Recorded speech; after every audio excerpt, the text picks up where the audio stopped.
Let's get into it, baby.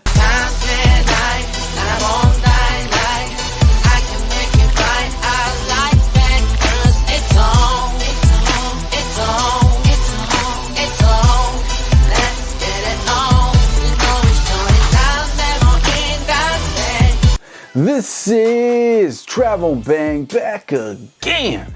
Welcome to the jungle. We got fun and games. Thanks for rocking with me one more time. I'm going to discuss some different topics on this one. Before we get into the main finale, this is very important. You know, this channel is called Travel and Bang, and I want to say, as a focusing in on the adventure, the travel part, I want to remind everybody it's a very, very dangerous world. I know we have Disney-fied everything, and especially in the Western society, Disney-fied everything. And we think everything's sugar-coated, it's Disneyland, and you know, we're just not really paying attention. You gotta stay vigilant, people. Please stay vigilant. First thing I wanna say in response, in the comment to that is Colombia. Things have changed for the worse, okay? And look, I got friends who are Colombian American, and they're even telling me, yo, Fritz, like, don't go there right now. Don't go there right now. It's bad. The government advisory level for Colombia is a 3. Really, it's saying consider traveling there, not to go there, okay? Civil unrest, crime, kidnapping, it's really hot right now down there. And look, this is coming from me. I've traveled there years and years before, back in 2017 in Medellin, and it had an awesome time. The food, the music, the beautiful women, you know, having, doing my thing, you know what I mean? Doing double monkey backflips with me in the back room. I mean, it was like mind-blowing. It was mind-blowing and pleasurable. Had a great time. But now the scopamine drugging that is going on with all the tourists is just out of control. I mean, you can go on YouTube right now. You can go on any search engine right now and pull up horror stories. Not just even a few of them, a lot of them, of men getting scopamine. You know what I mean? Drugged and robbed. Some of them are given too much of scopamine, and they even OD and die. If you remember Foo Fighters, the drummer? Where did he OD at? You understand?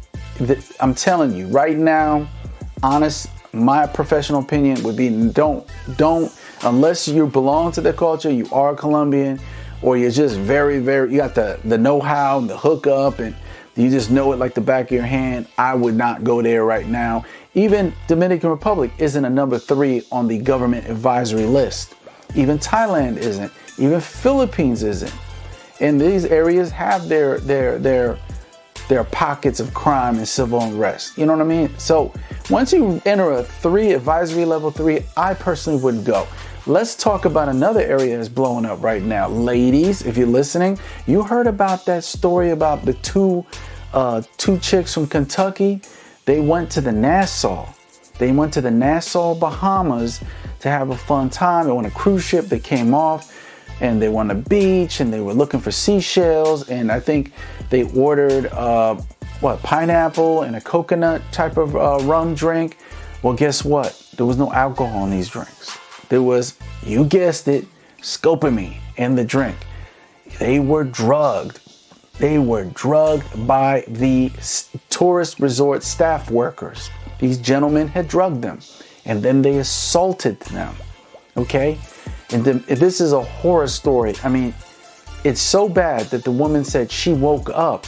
She woke up from being drugged while he was going at it, and she actually even came.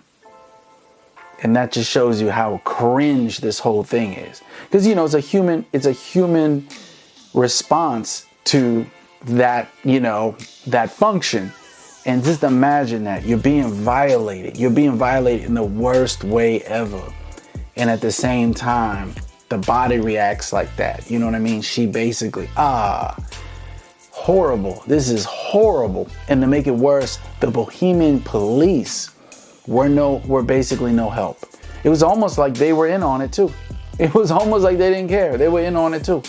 So look, even the Bahamas right now is dangerous. It's dangerous. And we already know about the people, the gas leaks in the hotels, people dying in their sleep, Bahamas, shark attacks, multiple shark attacks, people getting eaten alive in the Bahamas. I mean, it's like, it don't stop with this. You know, I love the Bahamas. Look, me and my rap partner from back in the day, Mike Diamante, we used to know this chick, this rich chick named Stephanie Stevens, right? And she had this big villa in Nassau, Bahamas. She was dating this Rasta. He would like kick down the door with his motorbike and park the motorcycle right in the middle of the living room. It was crazy. We was smoking mad green, eating fried conch shell with hot sauce on the beach, listening to, you know, reggae dancehall music. Oh, Lady Saw, you know what I mean? Or I can just hear the songs in my head to this day, the reggae dancehall. We were just having a fun time. I love the Bahamas. So this breaks my heart to hear that this type of thuggery, skullduggery is happening. This type of skullduggery is happening in the beautiful islands of. So just my main point is stay vigilant. Please, my main point is stay vigilant. It ain't a game out here. And this take it from me. I used to contract in dangerous countries. I've worked in Iraq, Al-Assad Air Base. I worked different parts of Afghanistan for the U.S. military. Trust me, I've been to dangerous places. I even, you know, got into some precarious situations in Dubai where I look back at it and go like, ooh, like that's crazy. Like, how did I end up in that situation? I should have been more careful. Please, people, be careful. Listen to your intuition, your sixth sense. When you're traveling, please, if there's a government advisory level, and you know I don't trust the government much, but if there's a bad advisory level, don't go there. Just go somewhere else. Trust me. So let's get into it. First, this is going to be just 2 emails that were sent to me. First one, let's start it with something fun. And then we're going to get into something I have a lot of experience in. I want to give some advice in. First one, okay, the person writes, I am in a 3-year relationship. We met in college and I've been trying to get my girlfriend to allow me to do, I'm going to change it up, allow me to do the backyard boogie, okay? But she told me she's tried that once with her former boyfriend and it hurt too much, the backyard boogie, okay? How do I get my girlfriend to do the backyard boogie? Okay. So how, okay, so this is the deal. Gentlemen, you know, I've been telling you from day one, look, if you're into something, if you're into sort of some type of erotic, you know, foreplay or erotic type of sexual conduct, you need to communicate this with your partner from day one. I communicate, I swear to God, every woman I meet, I tell them from day one what I'm into, because I don't want any misconstrued misunderstandings. Look, that playing that part, being somebody, the perfect dude for the woman so she falls in love with you and she's with you, and then guess what? Later you show her your true colors and she feels betrayed. So this guy wants to, you know, he wants to clap the cheeks from the back door. And I totally get it. Most men do. We live in that type of society. Actually, I don't even know why this is taboo anymore. We live in a society, pop culture idolizes the back door, the bubble butt, you know, the Brazilian butt lift operations are so popular. We gotta embrace that what this is really about. Even men liking the back door, the bootay, is because they want to hit it. They want to penetrate it, the woman from the back. So the woman's not into it. And the reason being is she probably was with a former boyfriend who didn't do it right. Okay? So if her former boyfriend didn't use lube, you know what I mean, and just went in there pounding, trying to pound the round brown, then yes, then he probably ended up hurting her and she never viewed it as pleasurable. But if you do it the right way, you can read more information on Google about it. Just look for certain keyword terms, pleasure, backdoor, whatever. You should know this, and I'll wrap it up.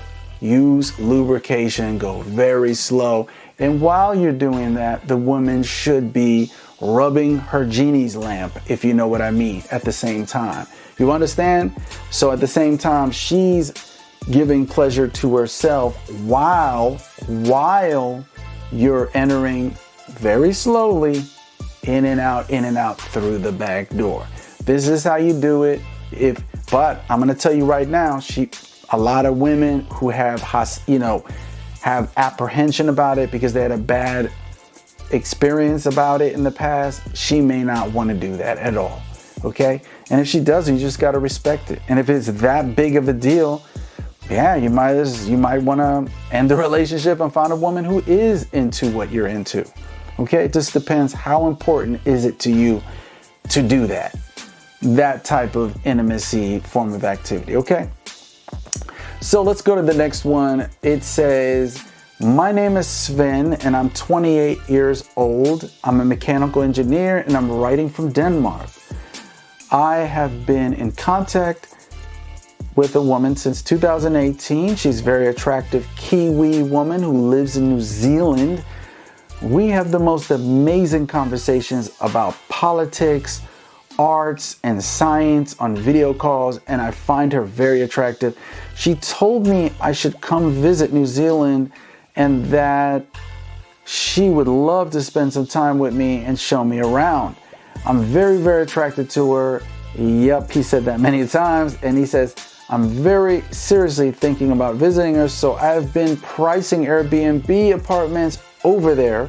The trip does cost quite a bit of money and time, and I don't want to waste my time, but I know there's no guarantees for romantic intimacy. Is there any way I can communicate my romantic interest without coming across like all I want is sex?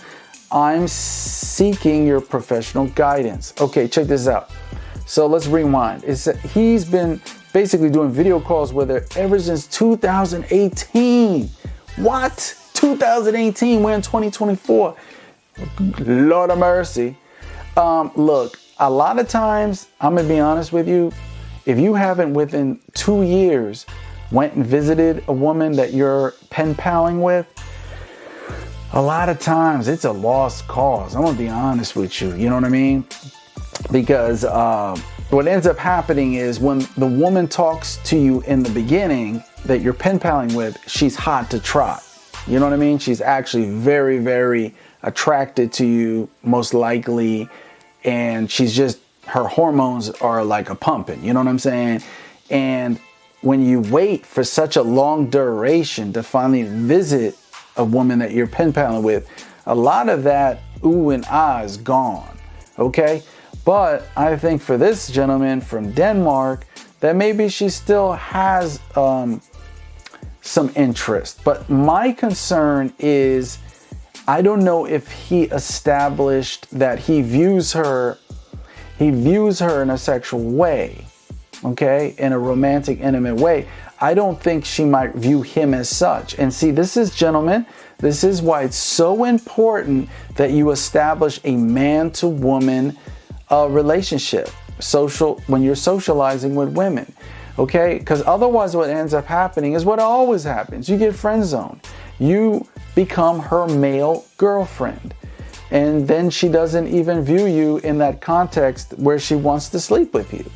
So what I would say is he wants a guarantee that if he if he spends all that money and time flying to New Zealand to spend time with her, that there's some type of guarantees for romantic intimacy.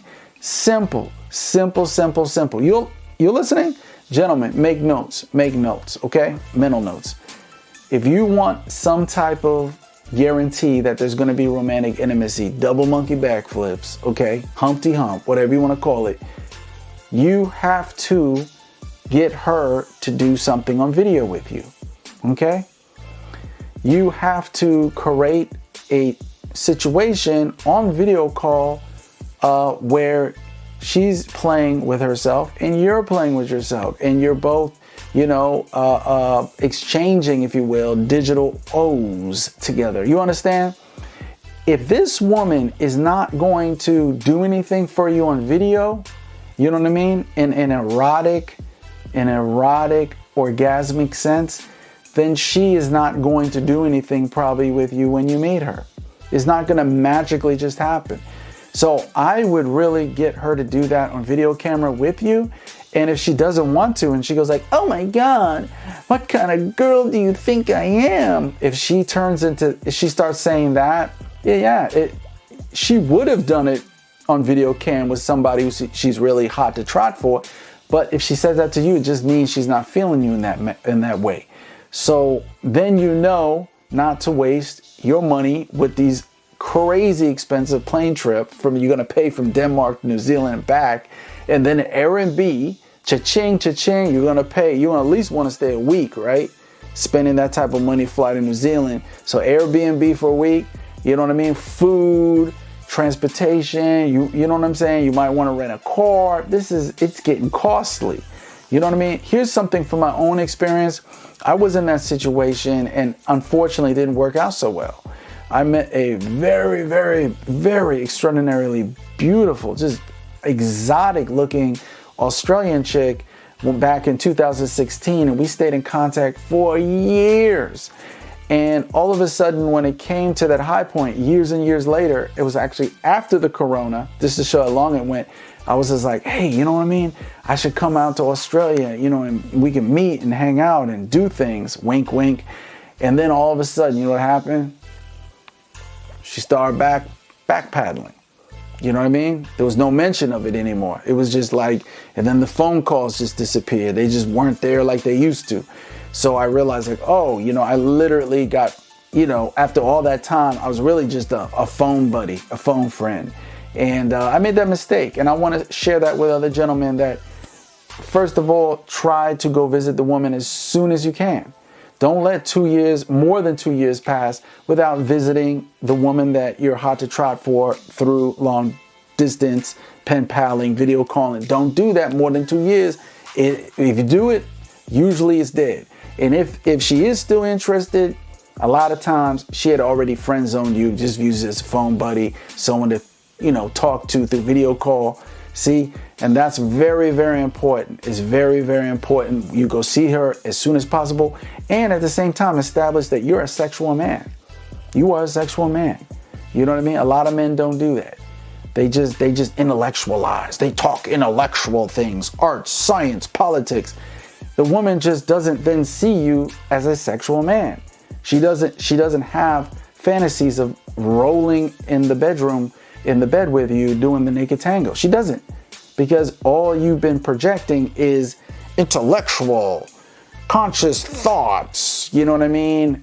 Arts, politics, you know what I mean? Science, you know. This isn't subject matters that have created mankind through procreation, if you want to know what I mean. You understand?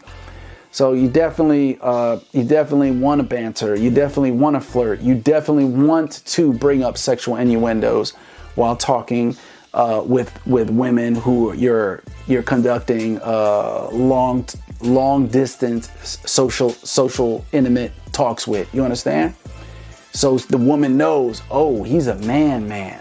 The woman knows he's a man. He's gonna clap them cheeks when he sees me. You understand? But that is my advice. Okay, if she won't do that on video camera with you, then she probably won't do anything when she meets you face to face. You'll end up all 100,000 million miles over the sea in New Zealand, and the most you'll get is a coffee talk. And then you'll make a move and she'll be like, nah, I'm sorry. I just view you as a friend. You're such a good friend. You're just a friend. You're like a brother. You don't want to end up like, no, don't go there. Don't go down that route. You know what I mean?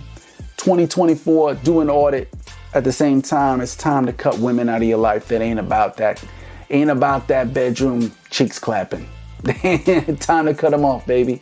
Okay, gentlemen, till next time, this has been another Travel and Bang. Subscribe, like, share with your family and friends. Till next time, asombroso.